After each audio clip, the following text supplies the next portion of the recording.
রহিম আলহামদুলিল্লাহ রাব্বিল আলামিন ওয়াসসালাতু ওয়াসসালামু আলা নবিয়িল আমিন ওয়া আলা আলিহি ওয়া সাহবিহি আজমাইন ওয়া বাদ। জি পড়ি আমরা বিসমিল্লাহির রহিম। আমরা পড়ছিলাম শাইখুল ইসলাম মুহাম্মদ বিন আব্দুল্লাহ রাহমাতুল্লাহ আলাইহির কিতাব কাশফুশ শুবহাত। আলহামদুলিল্লাহ আমরা একটা বিরাট অংশ পড়েছি। গত পর্বে যেখানে ছিল যে এদের সন্দেহ, যারা যে সমস্ত সন্দেহ করে, সন্দেহের কারণগুলি কিছুটা আমরা বুঝতে পেরেছি আলহামদুলিল্লাহ। আমরা এদের শাইখুল ইসলাম এখন উল্লেখ করবেন, ওদের কিছু সন্দেহ উল্লেখ করবেন এবং মুজমাল এবং মুফাসসাল জবাব দিবেন। সংক্ষিপ্ত জবাব দিবেন, তারপরে বিস্তারিত জবাব দিবেন। সংক্ষিপ্ত জবাব এবং বিস্তারিত জবাব দিবেন ইনশাআল্লাহ। তো আসি ইনশাআল্লাহ আমরা কিভাবে সংক্ষিপ্ত জবাব দেওয়া যায় কিছু সবসময় রেখে খেয়াল রাখবেন। জবাব দিয়ে শিখলে সুবিধা আছে, পরবর্তীতে বেদাতীদের সন্দেহ কাছাকাছি ঘুরে ফিরে আপনাকে এই জায়গায় আসতে পারবেন জবাব দিতে, যে তোমার এই প্রশ্নের জবাব সংক্ষিপ্ত আগে শোনো, পরে বিস্তারিত শোনো। বুঝে আসছে? সবসময় দেখবেন যে আপনি ওদের সন্দেহের কাছাকাছি। বর্তমানে বেশিরভাগ মানুষকে আমি দেখছি সন্দেহের মূল কারণ হচ্ছে ইচ্ছা করে গোয়ার্তুমি করা। বুঝে আসছে? দেখবেন অনেক মাসআলাতে ইচ্ছা করে গোয়ার্তুমি করে, কোনো দলিল নেই, তাদের পক্ষে কোনো তাফসীরও নাই, হাদিসও নাই, কোনো আলেমও বলে নাই, কিন্তু নিজে পক্ষ বানিয়ে নিচ্ছে, নিজে একটা দলিল বানিয়ে নিচ্ছে। কেন? তার এটা জিততে হবে, এই ময়দানে তাকে জিততে হবে, এই একটা টেন্ডেন্সি কাজ করে। এখানে হক নেওয়ার টেন্ডেন্সি কাজ করে না। এই জন্য এখানে মোনাজারা করা বৃথা। যারা ডিবেট করে, এরা এই পর্যন্ত কি বলছে, ডিবেট করে কারো হারাই দিয়ে তারে সহিহ আকীদা আনতে পারে না, কারণ সে আগে থেকে সিদ্ধান্ত নিয়ে রাখছে যে এমনি হোক আমি জিতবো। এই জন্য আমাদের দায়িত্ব হচ্ছে ওমা আলাইনা ইল্লাল বালাগুল মুবিন, স্পষ্ট করে বলে দেয়া। আর আমাদের দায়িত্ব হচ্ছে হুজ্জত কায়েম করা। এরপরে ছেড়ে দেন, এত বেশি পাগল হওয়ার দরকার নাই। ওমা আলাইকা আল্লাহ ইয়াজ্জাক্কা, বরং যারা শুনতে চায় তাদেরকে শুধু শোনাবো। ইনতুসমু ইল্লামাই ইউমিনু আয়াতিনা, আল্লাহ তাআলা বলছেন যে শুনতে চায় তাকে শুধুমাত্র শোনাবেন, যে শুনতে চায় না তারা শোনানোর কোনো দরকার নেই। তো সেই হিসাবে আমাদের শাইখুল ইসলাম মুহাম্মদ বিন আব্দুল্লাহ রাহমাতুল্লাহ আলাইহি তিনি প্রথমেই ওদের সন্দেহগুলি একটা মৌলিক জবাব দিবেন, পরে বিস্তারিত জবাব দিবেন। আসেন প্রথম মৌলিক জবাবটা কি? হ্যাঁ, وأنا أذكر لك أشياء مما ذكر الله تعالى في كتابه جوابا لكلام احتج به المشركون في زماننا علينا، فنقول جواب أهل الباطل من طريقين: مجمل ومفصل. أما المجمل فهو الأمر العظيم والفائدة الكبيرة لمن عقلها، وذلك قوله تعالى: هو الذي أنزل عليك الكتاب منه آيات محكمات هن أم الكتاب وأخر متشابهات. وقد صح عن رسول الله صلى الله عليه وسلم أنه قال: إذا رأيتم الذين يتبعون ما تشابه منه فأولئك الذين سمى الله فاحذروهم. مثال ذلك إذا قال لك بعض المشركين: ألا إن أولياء الله لا خوف عليهم ولا هم يحزنون، أو إن الشفاعة حق، أو إن الأنبياء لهم جاه عند الله، أو ذكر كلاما للنبي صلى الله عليه وسلم يستدل به على شيء من باطل، وأنت لا تفهم معنى الكلام الذي ذكره، فجاوبه بقولك: إن الله تعالى ذكر لنا في كتابه أن الذين في قلوبهم زيغ يتركون المحكم ويتبعون المتشابه. وما ذكرت لك من أن الله ذكر أن المشركين يقرون بالربوبية، وأنه كفرهم بتعلقهم على الملائكة أو الأنبياء أو الأولياء مع قولهم: هؤلاء شفعاؤنا عند الله، وهذا أمر محكم لا يقدر أحد أن يغير معناه.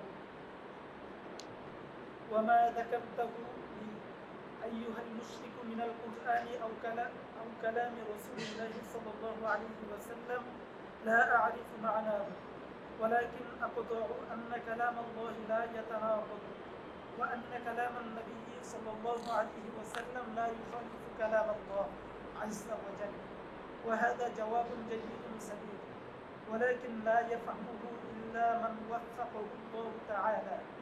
ولا تستهونه فإنه كما قال تعالى: وما يلقاها إلا الذين صبروا وما يلقاها إلا ذو حظ عظيم قف বিসমিল্লাহির রহমানির রহিম আলহামদুলিল্লাহ।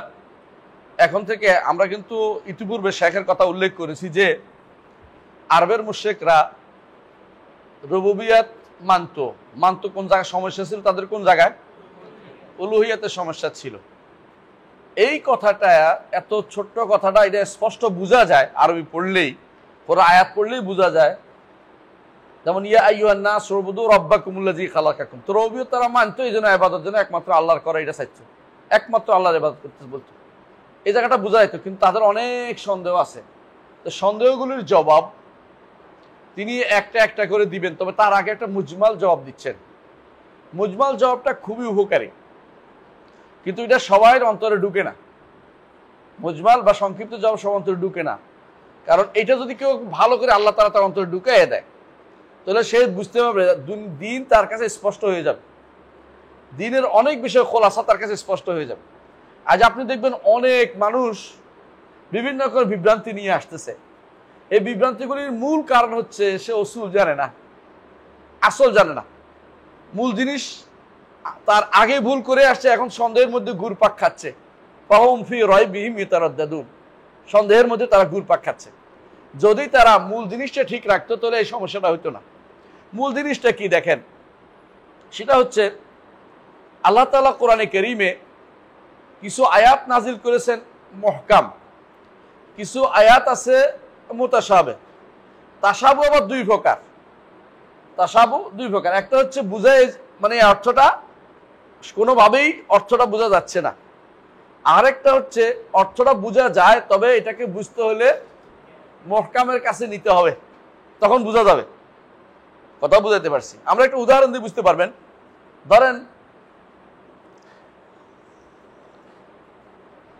কোরআনে কারিমে আল্লাহ তাআলা বলছে ইন্না আনজালনাহু অথবা ইন্না আতাইনাকা, বহু বচন ব্যবহার করছে না? এখন আপনার এটা মুতাশাবিহ হয়ে গেছে আপনার কাছে, যে আল্লাহ বহু বচন করলো কেন, তাহলে কি আল্লাহ কি বেশি? নাউজুবিল্লাহ। তো এটাকে যদি আপনি বলে মুহকামে নিয়ে যান, মুহকাম মানে হচ্ছে যেখানে কোনো সন্দেহের জায়গা নেই, সেটা কি? কুল হু আল্লাহু আহাদ আল্লাহুস সামাদ লাম ইয়ালিদ ওয়া লাম ইউলাদ ওয়া লাম ইয়াকুল লাহু কুফুয়ান আহাদ। এখন আপনি কোন জায়গাতে আপনি ব্যাখ্যা করবেন? যেখানে মুতাশাবিহ হয়েছে সেটাকে কিসের মতো করবেন? মুহকামের মতো করবেন। মুহকামটাকে মুতাশাবিহের মতো করার কোনো সুযোগ নেই। ঠিক ধরেন আল্লাহ তাআলা কোরআনে কারীম বলছেন, একখানে বলছেন সুপারিশ নাই, এমন একদিন আসার আগে যেদিন বন্ধুত্ব নাই, সুপারিশ নাই, কোরআনে বলছে এটা। আবার অন্য জায়গায় বলছে যে ওয়ালা ইয়াশফাউন, আল্লাহ তাআলা সুপারিশ আছে বলছে অন্য জায়গাতে। তো কোথাও সুপারিশ আছে, কোথাও সুপারিশ নাই বলছে। এই দুইটাকে আপনি এখন আপনার কাছে দ্ব্যর্থবোধক হয়ে গেছে। এখন এটাকে কোন জায়গায় নিবেন? যে এই জায়গাতে মুহকাম আছে, বিস্তারিত বলছে, কোথায় বিস্তারিত বলছে? ওয়ালা ইয়াশফাউনা ইল্লা লিমান ইরতাদা, তারা সুপারিশ করবে না তবে যার উপরে আল্লাহর সন্তুষ্টি আছে। আল্লাহর সন্তুষ্টি যিনি সুপারিশ করবেন তার উপরে থাকতে হবে, যিনি যার জন্য করবেন তার উপরে থাকতে হবে, এবং সাথে কি লাগবে? অনুমতি লাগবে। মান যাল্লাযী ইয়াশফা'u ইনদাহু ইল্লা বিইযনিহি। তাহলে বোঝা গেল যে আমরা আলহামদুলিল্লাহ যখন আমরা সবগুলি একসাথ করেছি তখন কিন্তু একটা সমাধানে বুঝতে পেরেছি। আর যাদের অন্তরে যে বক্রতা আছে তারা কিন্তু ওইগুলির দিকে যাবে না, সে একটা বাঁকাটা নিয়েই থাকতে চাইবে। আমি ধরেন একটা উদাহরণ দিলাম, গতকাল আমি একটা ফেসবুকে একটা স্ট্যাটাস দিয়েছি, আপনারা কে কে পড়ছেন কেউ? মাশাআল্লাহ অনেকে পড়ছেন।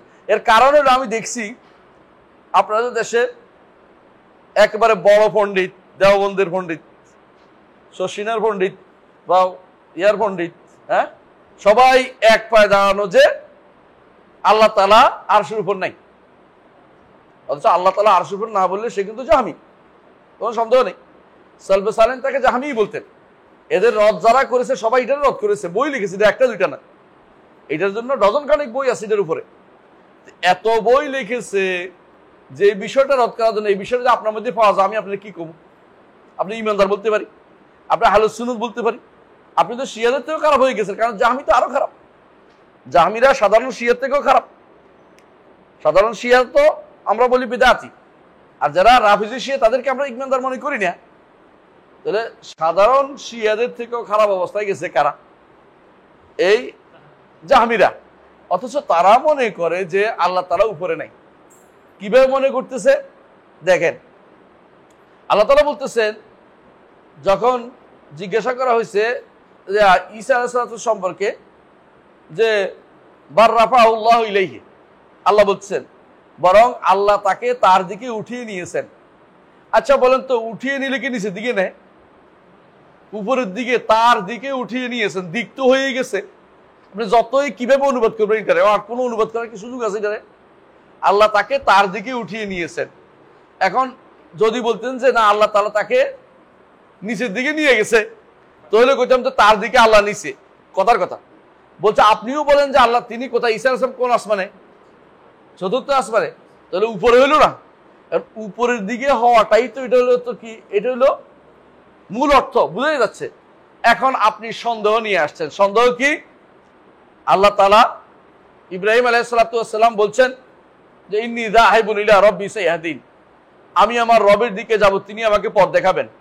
তো রবের দিকে তো সিরিয়াতে তিনি ছিলেন, সুতরাং সিরিয়া কি রবের জায়গা নাকি? সন্দেহ তৈরি করছেন বসে বসে। এটার জবাব কি? এটা জবাব তো সোজা জিনিস। কি জবাব এটার? কারণ ইন্নী যাহিবুন ইলা রাব্বি, এইটা কখন বলা হয়েছে এ নিয়ে মতভেদ আছে। ইমাম তবারি বলতেছেন, বাগাবী বলতেছেন, কুরতুবী বলতেছেন যে সম্ভবত এটা তাকে যখন আগুনে ফেলা হচ্ছে তখনই বলেছে। কারণ তিনি যদি মরে যান, কার কাছে যাবেন? সবাই মরে গেলে আমরা আমাদের রবের কাছে ফিরে যাই, ইন্না লিল্লাহি ওয়া ইন্না ইলাইহি রাজিউন। সেই হিসেবে মরে গেলে আল্লাহর কাছে এটা বোঝা হচ্ছে। এটা একটা তাফসীর, আমরা এটা বাদে দিলাম। আর একটা তাফসীর কি? তিনি হিজরত করবেন। সমস্ত যারা আহকামুল কোরআন লিখছে সবাই এটাই বলেছে, এই আয়াত হচ্ছে হিজরতের দলিল।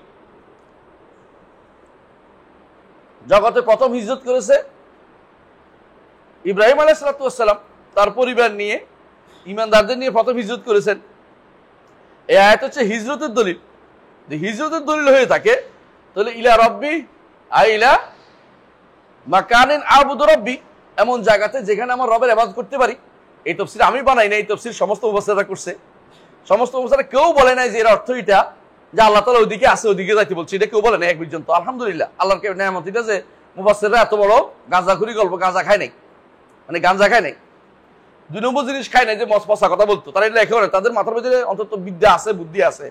কিন্তু জাহামির মাথার ভিতরে এটা নাই, দেওবন্দি জাহামির মাথার ভিতরে এটা নাই।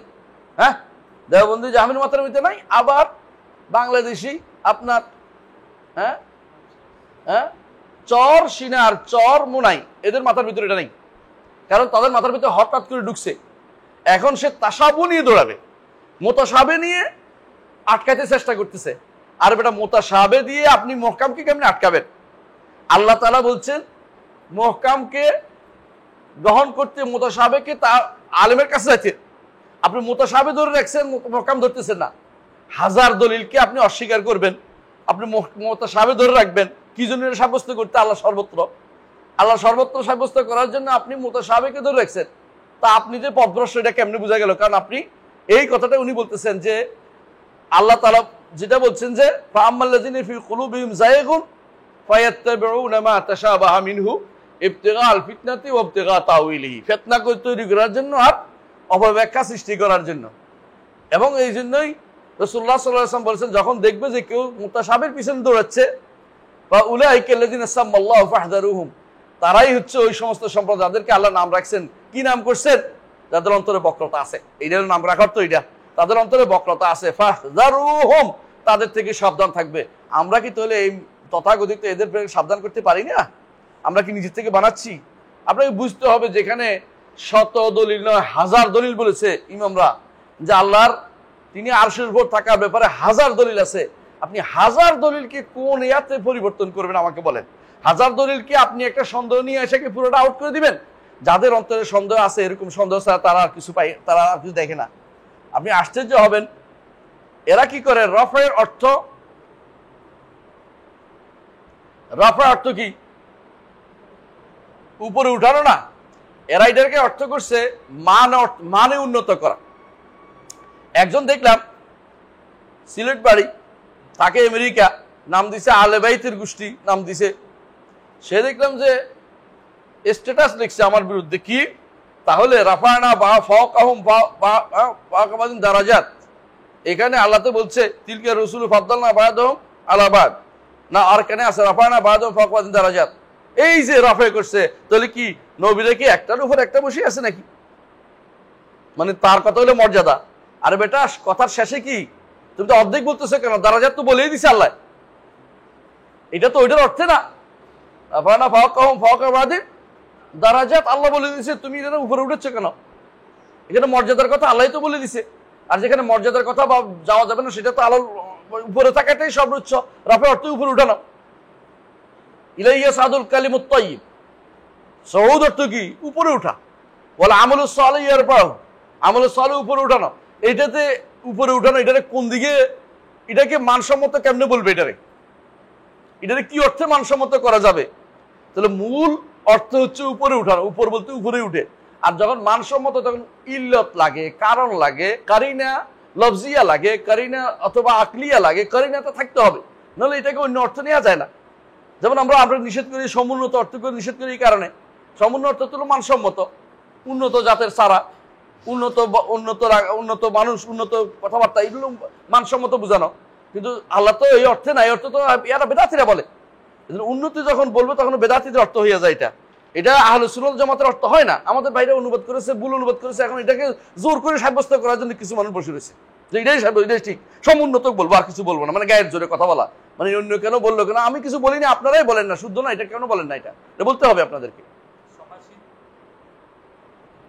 সমাসীন তো মোটেই না, সমাসীন তো আসন গ্রহণ করা, আমরা তো এটা বলি না, মোটেই না। কর্তৃত্ব করা, সমাসীন করা অথবা এগুলি কোনোটাই অর্থ না। একমাত্র অর্থ হচ্ছে উপরে উঠান, উপরে উঠা।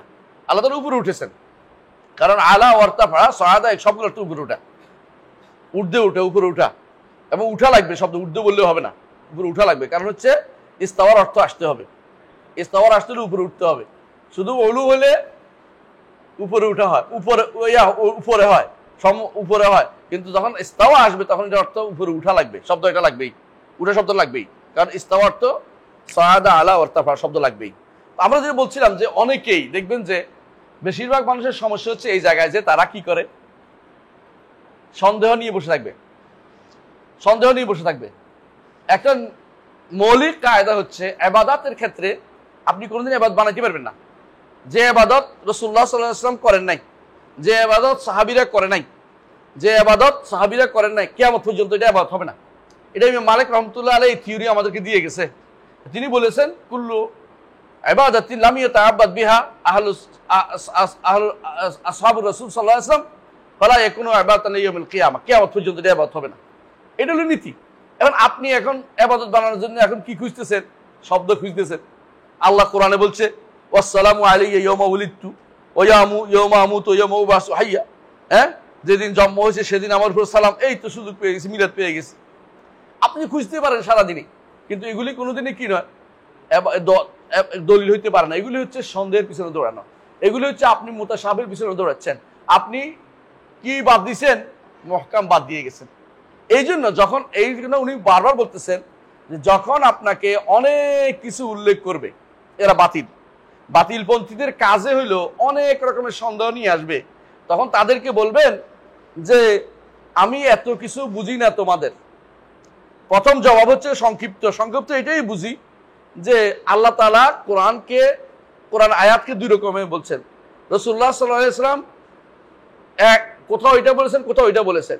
কোরআন আয়াত দুই রকম আছে, তবে আমি এটা বুঝি কোরআনের একটার সাথে একটা কোনো কন্ট্রাডিক্টরি নাই, এবং কোরআনের সাথে হাদিসের কোনো কন্ট্রাডিক্টরি নাই।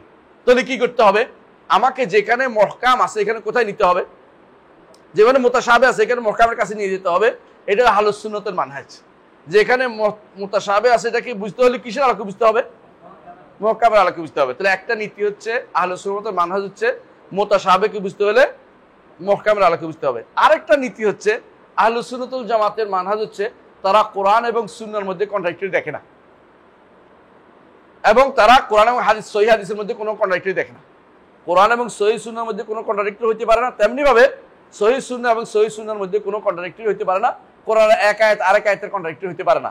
এই দ্বিতীয় কন্ট্রাডিক্টরি ব্যাপারে তাদের নীতি এটা। তাহলে এই দুই নীতি যদি আপনি সারা জীবন ঠিক রাখেন তাহলে আপনি কিন্তু আর কোনোদিন পথভ্রষ্ট হবেন না। সুবহানাল্লাহ, আমি একবার এই কিছুদিন আগে গেলাম, গত সপ্তাহখানেক আগে সম্ভবত, একজনে গেছি, ইয়াতে গেছি, ইউজিসি গেছি, বিশ্ববিদ্যালয় মঞ্জুরি কমিশন। একজনের মাথার ভিতরে এতগুলি সন্দেহ হয়ে বসে রয়েছে, যেটাই বলি সে আরেক সন্দেহ আনে, যেটা বলি আরেক সন্দেহ আনে। সন্দেহকে কেন করছেন? সন্দেহকে মাথা করছেন কেন? আপনি তো কোরআন দলিল ভিত্তিক কাজ দেবেন, কিন্তু সে সন্দেহকে চিন্তা নিয়ে সারাদিন সন্দেহ নিয়ে থাকে। যারা সন্দেহ নিয়ে চিন্তা করে সে কিন্তু হেদায়েত পায় না, কারণ তার মাথার ভিতরে সন্দেহ ঘুরতে থাকে। এই জন্য ইবনে কাইয়িম রাহমাতুল্লাহ আলাইহি যখন ইবনে তাইমিয়ার সাথে দেখা করছেন প্রথম, অনেকগুলি প্রশ্ন করতেছে, কেবল এই প্রশ্ন এই প্রশ্ন এই প্রশ্ন। তো উস্তাদ বুঝছে যে ছেলের মাথার ভিতরে শুধু সন্দেহ। তখন তিনি একটা ওসিয়ত করেছিলেন যে তোমার অন্তরকে করবা আয়নার মতো, তোমার অন্তরকে স্পঞ্জের মতো করিও না। আয়নার ভিতরে ময়লা দেখা যায়, আর স্পঞ্জ হইলে ময়লা গিলি ফেলে। স্পঞ্জে কি করে? ময়লা গিলি ফেলে। স্পঞ্জে কিন্তু ময়লা দেখা যায় না, শুধু কেন অ্যাবজর্ব করে, শুধু টেনে নেয়। তুমি সন্দেহগুলি সব মাথায় ঢুকাইছো, কিন্তু তুমি স্বচ্ছ কিছু মাথার ভিতরে তোমার নাই। যদি নীতিগুলো মাথায় থাকতো যে ইবাদতের ক্ষেত্রে মূল নীতি কি, তাহলে তুমি এই প্রশ্নগুলি করতে দরকার ছিল না। এদের মূল নীতি এটাই থাকা উচিত যে ইবাদতের ক্ষেত্রে দলিল ভিত্তিক ইবাদত করতে হবে। দলিল নাই ইবাদত নাই, দলিল নাই ইবাদত নাই, এটা শিখতে হবে আগে। এবং দলিল নাই কোনো কিছু সাব্যস্ত করা যাবে না ইবাদতের ক্ষেত্রে। এই নীতি যদি ঠিক থাকতো তাহলে এই সমস্ত সন্দেহ কোনোটাই আসতো না। তো উনি বলতেছেন এটা যে আমার কাছে যখন তারা অনেক রকমের সন্দেহ নিয়ে আসবে, আল্লাহর কিতাবের থেকে অনেক দলিল আমি তোমাদের উত্তর দিব যে বর্তমান মুশরিকরা, মুশরিক কেন, এখনো মুশরিক যারা আছে বাংলাদেশে, একটা দুইটা নাকি, যারা সর্বেশ্বরবাদের কায়েলেরা কি মুশরিক, আমরা আপনাদের পড়েইছি, তাই না? এবং যারা আল্লাহ ছাড়া কেউ কিছু করতে পারে বিশ্বাস করে তারা কি মুশরিক, কোনো সন্দেহ নাই। এবং যারা মনে করে কেউ গায়েব জানে তারা কি মুশরিক। কেউ যদি কোনো তাদের গাউস কুতুব ওলি আব্দালি বিশ্বাস করে তারা কি মুশরিক, কোনো সন্দেহ নেই, কারণ তারা শিরিক করে। কিভাবে শিরিক করে? এগুলি কার কাজ? আল্লাহর কাজ। তারা ভাগ করে দিছে অলিরে, গাউসের, কুতুবের, হ্যাঁ, এগুলি ভাগ ভাগ করে দিয়ে দিছে। এই জাতীয় জিনিসগুলো যারা দেবে তারা তো শিরিক করতেছে। এদেরকে আমভাবে ব্যক্তিকে বলা হয় না, কিন্তু যারা এটা করে তারাই মুশরিক। সেই হিসেবে তিনি বলতেছেন বর্তমান সময় মুশরিকরা যে সমস্ত সন্দেহ নিয়ে আসে, এগুলি ঠিক আগেকার মুশরিকদের সন্দেহের চেয়ে কোনো বাইরে কিছু না। তারাও সুপারিশের কথা নিয়ে আসবে, তারাও আল্লাহর নৈকট্যের কথা নিয়ে আসবে। এগুলি তাদের হচ্ছে এগুলি মূল সম্পদ, তারা এগুলি নিয়ে চলতে চায়। তো এগুলির ব্যাপারে যখন আপনার কাছে নিয়ে আসবে অনেক কিছু, তখন আপনি বলবেন দুই রকমের জবাব দিব তোমাকে। কিরকম জবাব দিব? দুই রকম। প্রথম হচ্ছে মুজমাল। এই মুজমাল অর্থ হলো সংক্ষিপ্ত, এটা একই, এটা শুধু এটার উত্তর না, সমস্ত প্রশ্নের উত্তর এটা, সমস্ত প্রশ্নের উত্তর এটা। সেটা কি? এক নম্বর উত্তর হচ্ছে, বলছে ওয়াহুয়াল আমরুল আযীম, এটা বড় জিনিস, বিশাল বিপদ, যদি এটা তোমার অন্তরে ধারণ করতে পারো। ওয়াল ফায়দাতুল কাবীরাতুল লিমান আকালাহা, যে কেউ এটা ধারণ করতে পারবে, অন্তরের মধ্যে ধারণ করতে পারে, এক আকলে ঢুকাইতে পারবে, এটা তার অনেক উপকার দিবে। ওয়াযালিকা কাউলুহু তাআলা, এটা হচ্ছে আল্লাহ তাআলার বাণী, হুয়াল্লাযী আনজালা আলাইকাল কিতাবা মিনহু আয়াতুন মুহকামাতুন হুন্না উম্মুল কিতাব ওয়া উখারু মুতাশাবিহাত, তিনি তোমার উপরে নাযিল করেছেন এমন সময় আয়াত কিতাব যার কিছু আছে কি মুহকাম আয়াত, আর কিছু আছে মুতাশাবিহ আয়াত। এই যে আয়াতটা পুরোটা পড়লে বুঝবেন কত দরকার। এরপরে কি বলছে? হ্যাঁ, ফাআম্মাল্লাযিনা ফি কুলুবিহিম মারাদুন, যাদের অন্তরে মারাদ আছে, মারাদ বুঝছেন তো, হ্যাঁ, রোগ আছে। ফাআম্মাল্লাযিনা ফি কুলুবিহিম যায়গুন, বক্রতা আছে। ওই যে আগে যে এখানে যায়গ বলছে, ওই যে আমরা সূরা বাকারার শুরুতে বলছি মারাদ আছে, একই জিনিস। কালবুল মারিদ বলে এদেরকে, যে অন্তরের ভিতরে সন্দেহ এবং সংশয় প্রবৃত্তি আছে, এটা হচ্ছে কালবে মারিদ। যে অন্তরের ভিতরে সন্দেহ, সংশয় এবং যে অন্তরের ভিতরে প্রবৃত্তি দানা বেঁধে বসে আছে, এরা হলো কালবুল মারিদ, রোগ আক্রান্ত অন্তর। যার অন্তরে বক্রতা আছে, আগে থেকে বাঁকা হয়ে আছে, সোজা হবে কি করে? তখন কি করে? ইয়াত্তাবিউনা মা তাশাবাহা মিনহু, যখন সে শিখে অনুসরণ করে কোনটার মুতাশাবিহ, হ্যাঁ, ইয়াত্তাবিউনা মুতাশাবিহ মিনহু ইবতিগাল ফিতনাতি ওয়া ইবতিগা তাউইল, ফিতনা চায় আর তাউইল চায়। ওমা ইয়ালামু তাউইলা ইল্লাল্লাহ, এ তাউইল কে জানে? আল্লাহ। ওয়ারাসিখুনা ফিল ইলমি ইয়াকুলুনা আমান্না বিহি, রাসিখুন যারা দ্বীনের ইলমের মধ্যে যারা মজবুত, তারা কি বলে? ঈমান এনেছি। কুল্লু মিন ইনদি রাব্বিনা, সবই আমার রবের কাছ থেকে এসেছে। এর অর্থ কি? সবই আমার রবের কাছ থেকে এসেছে, সন্দেহ আছে তো কেন বলছে এটা? মানে যেহেতু রবের কাছ থেকে এসেছে, ঈমান আনতেই হবে এটার উপরে, এবং রবের কাছ থেকে আসার কারণে এটা বলতে হবে যে এইটার মধ্যে পরস্পর বিরোধিতা নাই। আফালা ইয়াতাদাব্বারুনা কোরআন, হ্যাঁ, আম আলা কুলুবিন আকফালুহা। আবার আল্লাহ বলতেছেন যে ওয়ালাউ কানা মিন ইনদি গায়রিল্লাহি লা ওয়াজাদু ফি ইখতিলাফান কাসীরা, আল্লাহর কাছ থেকে আসছে বলেই ইখতিলাফ নাই বলতে হবে, যে আয়াতগুলিতে পরস্পরের মধ্যে কোনো ইখতিলাফ নাই। মুতাশাবিহ এবং মুহকামের মধ্যে বিরোধ হইতে পারে না। তো বিরোধ হলে বুঝতে হবে কি করে, মুতাশাবিহকে মুহকামের কাছে নিয়ে বুঝতে হবে। যখনই কোনো জায়গাতে মুতাশাবিহ হবে তখন বলতে হবে এটা আহলুস সুন্নাত ওয়াল জামাতের আকীদা, এখানে কোনো সন্দেহ নাই। কি করতে হবে, মুতাশাবিহের আলোকে ঠিক করতে হবে আমাদেরকে। যে ব্যক্তি এই জিনিসটা ধারণ করতে পারে সে পথভ্রষ্ট হবে না, সে পথভ্রষ্ট হবে না। পথভ্রষ্ট কারা হয় দেখেন, বর্তমান সময়ে যারা হাদিস অস্বীকার করে তাদের সমস্যাটা কি বলেন তো? তারা মনে করে কোরআনের সাথে হাদিসের কি আছে, বিরোধ আছে। কিছু বিশ্বাস করেছেন তো? অনুরূপভাবে যারা যারা অনেক বেদাতি যারা আছে, এদের বড় কারণ হচ্ছে এরাও কিন্তু মনে করে কোরআনের সাথে হাদিসের বিরোধ আছে, আবার মনে করে হাদিসের বিরোধ বসে রয়েছে। অথচ মূলত সহিহ হাদিসের ইমাম শাফি বহু আগেই বলে গেছেন, সহিহ হাদিস একটার বিরুদ্ধে কোনোদিন বিরোধী হইতে পারে না। সহিহ হাদিস একটার বিরোধী কোনোদিন হয় না, বরং কোনোটা কোনো সাইডে হবে, এটা ওই সাইডে, এটা এই সাইডে, কোনোটা মানসুখ কোনোটা নাসিখ হইতে পারে, কিন্তু পরস্পর বিরোধী হইতে পারে না। বুঝে আসছে কথাটা? তো এখানেও তিনি বলতেছেন এটা, যে এই কথাটা সবসময় মাথায় রাখবেন আপনারা, যে যখনই কোনো সন্দেহ আসে তখন বলবেন যে সন্দেহটা তো আসছে কিন্তু আমার কাছে কি আছে, মুহকাম আছে। এইটা সন্দেহ আসছে মুতাশাবিহের কারণে, কিন্তু আমার কাছে কি আছে, মুহকাম আছে। ওই মুহকামটা আমি যদি কোনো মুহকামটা ধারণ করি আর মুতাশাবিহ ওইটার আলোকে বুঝি, তো আমার সন্দেহ থাকার কথা না। বুঝে আসছে কথাটা? এই চিন্তাটা সবসময় করতে হবে। এই জন্য তিনি বলতেছেন যে এরা অনেক কিছুই তোমার কাছে উল্লেখ করবে, এরা বেদাতিরা যখনই বেদাতিরা এগুলো উল্লেখ করবে তখন একটা জবাব দিবেন যে এটা দুই রকমের জবাব হতে পারে। একটা সংক্ষিপ্ত জবাব, সেটা কি, যে আল্লাহর বাণী সেটাতে আল্লাহর বাণী তিনি বলছেন যে কিছু মুহকাম আছে, কিছু মুতাশাবিহ আছে। যারা মুতাশাবিহের পিছনে ঢুকে তাদের ব্যাপারে আল্লাহ কি বলছেন, রাসূল সাল্লাল্লাহু আলাইহি ওয়াসাল্লাম কি বলছেন, এরা হচ্ছে যাদের কথা আল্লাহ বলছে অন্তর্বক্রতা আছে, ফারদারুম, তাদের থেকে সাবধান থাকতে হবে। আমরা এদের থেকে সাবধান থাকবো, এই বাতিলপন্থীদের সাথে আমরা বাতিলপন্থীর পথে যাব না। এদেরকে প্রথম এই জবাবটা দিতে হবে। আচ্ছা, এরপরে কি বলতে হবে, যে এখানে কি মুহকাম মুতাশাবিহ আছে বুঝাই বলছেন। আপনার অন্তরে হয়তো আসছে যে, ধরেন কথার কথা, একজন বললো যে আল্লাহ বলছে ইন্নাল্লাযীনা ক্বালু রাব্বুনাল্লাহ সুম্মা ইসতাকামু, যারা বলে যে আমাদের রব আল্লাহ, তারপর এরপর দৃঢ়তাবাদ থাকবে, তাদের কোনো ভয় নাই, ফালা খাউফুন ওয়ালা হুম ইয়াহজানুন। বেদাতীরা বলে যে উলুহিয়াতের কথা তো বলে না, রুবুবিয়তের কথাই তো বলে পার করে দিছে। জবাব কি? আমাদের কাছে এটা স্পষ্ট, বহু নসে আসছে যে এরা রুবুবিয়ত স্বীকার করতো। তাহলে আপনার জবাব কি? আপনি ভুল বুঝছেন, এরপর অংশ পড়েন নাই। সুম্মা ইসতাকামু, এইটাই হচ্ছে রুবুবিয়তকে যথাযথভাবে মানে চলেছে। রুবুবিয়তকে যথাযথ মানতে হলে কি করতে হয়? এর দাবি কি? উলুহিয়ত মানা। সুতরাং আপনি যেহেতু রুবুবিয়তকে মানছেন, উলুহিয়ত মানেন নাই, আপনি কিন্তু ইস্তেকামত নাই, একমাত্র আল্লাহর ইবাদত করেন নাই, ইস্তেকামত হয় নাই আপনার। সুতরাং আপনার কথার ভিতরে জবাব আছে, আপনি দেখেন নাই। আবার দেখো, বেদাতীদের আরেকটা দলিল হচ্ছে, আল্লাহ কবরে জিজ্ঞাসা করবেন মান রাব্বুকা ওমা দীনুকা মান নাবিয়ুকা মান ইলাহুকা, জিজ্ঞাসা করবেন না। কি জবাব এটা? আল্লাহ মান রাব্বুকাই শুধু জিজ্ঞাসা করবেন, সাথে কি জিজ্ঞাসা করতেছেন? ওমা দীনুকা মান নাবিয়ুকা। এটাই তো হচ্ছে উলুহিয়ত। কথা বুঝছেন কিনা? কারণ শুধু রব মেনে পার পেয়ে যাবে না, এই জন্যই তো দিন মানতে হবে, এই জন্যই নবী মানতে হচ্ছে। নবী যে দিন নিয়ে আসছে এটাই তো আমাদের ইবাদত করি, ওইটা দিয়ে তো ইবাদত করি। ও আল্লাহ ইউবাদা ইল্লা বিমা শারা, রাসূল যে শরীয়ত দিয়েছেন বাড়িতে ইবাদত করতে পারি না। আপনার কথার ভিতরে এটার কি আছে? জবাব আছে। কিন্তু প্রথমে জবাব দেওয়ার আগেই বলবো যে আল্লাহর বাণী কি নয়, একটার বিরোধী হইতে পারে না। আমাদের কাছে শত দলিলে আসছে যে কি আছে, আল্লাহ এরা রুবুবিয়ত মানতো, উলুহিয়তকে তারা মানতো না।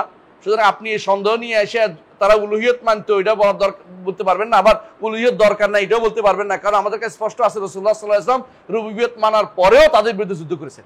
সুতরাং উলুহিয়ত মানতেই হবে। আপনাদের সন্দেহ আমাদেরকে এই পাহাড় টলাইতে পারবেন না, যে পাহাড় পরিমাণ প্রমাণ নিয়ে বসে আছি আমরা, ওই পাহাড় পরিমাণ প্রমাণকে আপনারা সন্দেহ দিয়ে দূর করতে পারবেন না।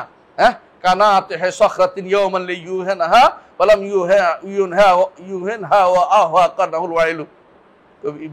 ইবনে কাইয়িম বলতেছেন এটা। পাহাড়ি ছাগলে কি করে জানেন? পাহাড়ি ছাগল দেখছেন শিং বড় আছে, গুতে লম্বা। ওরা কি করে? ওই ইয়ার কাছে যায়, যখন শিং বড় হয় তখন সে গুঁতোতে চায় যে কোনো জিনিস, কিছু না পাইয়া পাহাড়ের গুঁতাচ্ছে, বড় পাহাড়, যে পাহাড় এটা টলাই ফেলবো, পাহাড় টলাতে পারবে? সে পাহাড় টলাতে পারবে না, কি হবে? শিং ভেঙে যাবে। তাই হচ্ছে ওরা কি করে সন্দেহ নিয়ে আসে, মনে করে আমাদের আকীদার পাহাড়কে টলাই ফেলবে। এটা তো হতে পারে না, ওদের মনের ভিতরে সন্দেহ নিয়ে বসে আছে। তো প্রথম কথা হবে এইটা যে এরা যে তাওহীদুর রুবুবিয়্যাতে মানতো, উলুহিয়াতের সমস্যা করতো, উলুহিয়াতেরও কিছু মানতো, এরপর উলুহিয়াতে শিরক করতো, এইটাই তো আমরা জানি। এইটাকে আপনি সন্দেহ দিয়ে এদেরকে কোনোদিন আপনি আমাদেরকে এর থেকে সরাইতে পারবেন না, কারণ এটা হলো মহকাম। আর আপনি দ্বন্দ্ব নিয়ে আসবেন যেটাতে আপনার সন্দেহ আছে এমন কিছু নিয়ে আসবেন, হইতে পারে না। আর আপনি এটাও জানেন যে এমন কিছু আয়াত আছে কোরআনে কারিমে, যে আয়াতে বোঝা যায় যে এরা আরবের মুশরিকরা কি করতো? ইবাদত করতো কি জন্য? নৈকট্য লাভের জন্য। ইবাদত করতো কি জন্য? সুপারিশ লাভের জন্য। আপনি এটা তো আমাদের বহু আয়াত দিয়ে প্রমাণিত হয়ে গেছে, আপনি এগুলিকে কোনোভাবেই টলাই বলতে পারবেন না, এটা না, তার রুবিয়তে শিরিক করতে। এটা কিন্তু বলা হয় না, কোরআন বলছে মা না'বুদুহুম ইল্লা লিয়ুকাররিবুনা ইলাল্লাহি যুলফা, যে সুপারিশ করার জন্য এবং আমাদেরকে নৈকট্য দেওয়ার জন্য, শাফাআতের জন্য আমরা শুধুমাত্র তাদের ইবাদত করি। তাহলে বোঝা গেছে এদের ইবাদতের মা না'বুদুহুম ইল্লা, এর অর্থ হচ্ছে ইবাদত কেন করে এটা বলে দিয়েছে। তো আপনি বলতে পারবেন না যে ওরা অন্য কারণে ইবাদত করতো, এটা না, বরং তারা এই কারণে ইবাদত করতো। কোরআন আয়াত দিয়ে স্পষ্ট হয়ে গেছে। আবার কিছু আয়াত আছে কোরআনে কারীম এটা বুঝাচ্ছে যে তারা যাদের ইবাদত করতেছে এরা কিছুর মালিক নয়, সুতরাং আপনি যদি এখন যদি আপনি ওই অমুক কিচ্ছা, অমুক কাহিনী এনে আপনারা বলেন যে অমুক খানে অমুকে চাইছে, যাইয়া দেখছে যে ওনার পিঠের মধ্যে দাগ পড়ে গেছে, জানেন তো? হ্যাঁ, হাজিদের গাড়ি আটকে গেছে, বিমান আটকে গেছে, বিমান তো না, জাহাজ, আর বাণিজ্য জাহাজ। এখন হাজিদের জাহাজ সবাই বলে দোয়া করেন, কেমনে পারবে জানি টানি না। এখন বলতেছে একজন দাঁড়িয়ে বলে যে আমাদের কুতুবুল আকতাব আসতেছেন, কুতুবুল আকতাবদের খবর দেওয়া হয়েছে, উনি হাজিদের জাহাজকে কি করবেন? ছেড়ে বার করে দিবেন। জাহাজ আটকে গেছে সরের মধ্যে।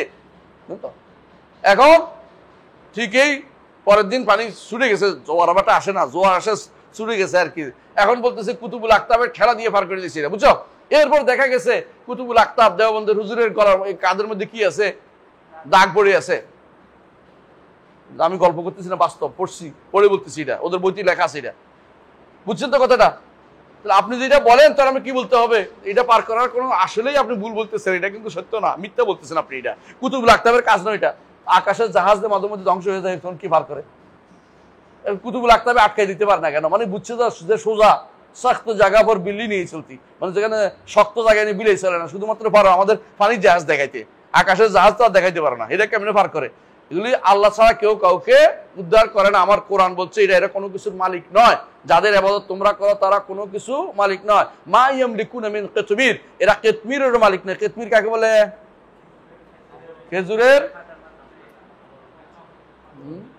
খেজুরের উপরে যেটা থাকে গোল, এটা মাথা,